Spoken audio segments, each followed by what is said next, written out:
महाराष्ट्र राज्य स्वतंत्र विद्युत कंत्राटी कर्मचारी संघटनेच्या वतीने मागील 2-3 महिन्यापासून सातत्याने फॉलोअप घेऊन प्रशासनाला धारेवर धरून पण प्रशासन कुठेही तांत्रिक कर्मचाऱ्यांच्या किंवा बाह्यस्रोत कर्मचाऱ्यांच्या सहकार्य करत नाही। यामुळे हे आजचं आंदोलन आम्ही करण्यात आलेलं आहे, जेणेकरून सणासुदीचे दिवस आहेत, कर्मचाऱ्यांना जर पगारच नाही दिली तर कर्मचाऱ्यांना सणसूद कोणत्या बेसवर करायचे। आणि जर प्रशासन जर पैसे देऊन जर कर्मचाऱ्याला जर खुशी ठेवत नसेल त्या प्रशासनाचा काहीच अर्थ होत नाही। यामुळे आज आम्ही या उपोषणाची नोटीस देऊन सर्व आमचे बाह्यस्रोत कर्मचारी आज आम्ही परभणी मंडळ कार्यालयासमोर पगारीसाठी बसलेला आहोत।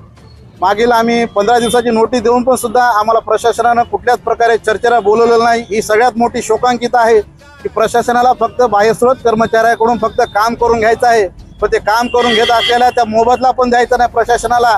हे असं कुठेतरी आम्हाला जाणीवपूर्वक दिसतंय। फक्त प्रशासनाला जे काय आमचं टेंडर दिलेलं असेल किंवा जे आमच्या एजन्सी दिलेल्या आहेत त्या एजन्सीच्या गुत्तेदाराला म्हणजे भरसाट पगार द्यायची आणि त्यांचा खुश ठेवायचं। साहेब, आम्ही पण एक कर्मचारी आहोत, आमचा पण कुठेतरी विचार करा। म्हणून आज आम्ही हे उपोषणाची नोटीस देऊन इथं उपोषणाला बसलेलो आहोत, आमच्या धरणे आंदोलनाला बसलेलो आहोत। आमच्या ज्या काय प्रमुख मागण्या होत्या, आमची पहिली मागणी होती की आमचे जे काय थकीत 2-3 महिन्याचे पगार आहे ते आम्हाला तात्काळ करून देण्यात यावे, जेणेकरून आमचा सणासुदीचा दिवस आहेत, आम्हाला ते आमच्या गोरगरीब लेकराला आम्हाला खाऊ घालता येतील आणि सण आम्हाला चांगल्या उत्कृष्ट पद्धतीने साध्य करता येईल।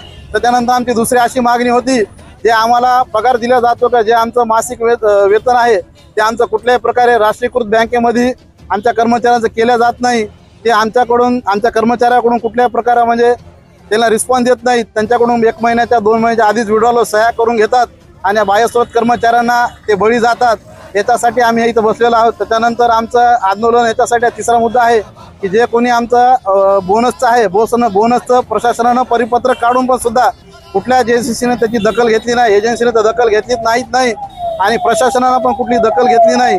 आमचं एवढंच म्हणणं आहे की जे आमचे बाह्यस्रोत कर्मचारी आहेत त्यांना तुमची दखल घेऊन लवकरात लवकर पगार वाटप आणि त्यांचे राष्ट्रीयकृत बँकेमध्ये पेमेंट जमा करण्यात यावे आणि जे बोनसचा काय जे विषय आहे लवकरात लवकर एजन्सीला सांगून ते लवकरात लवकर सॉल्व्ह करण्यात यावा।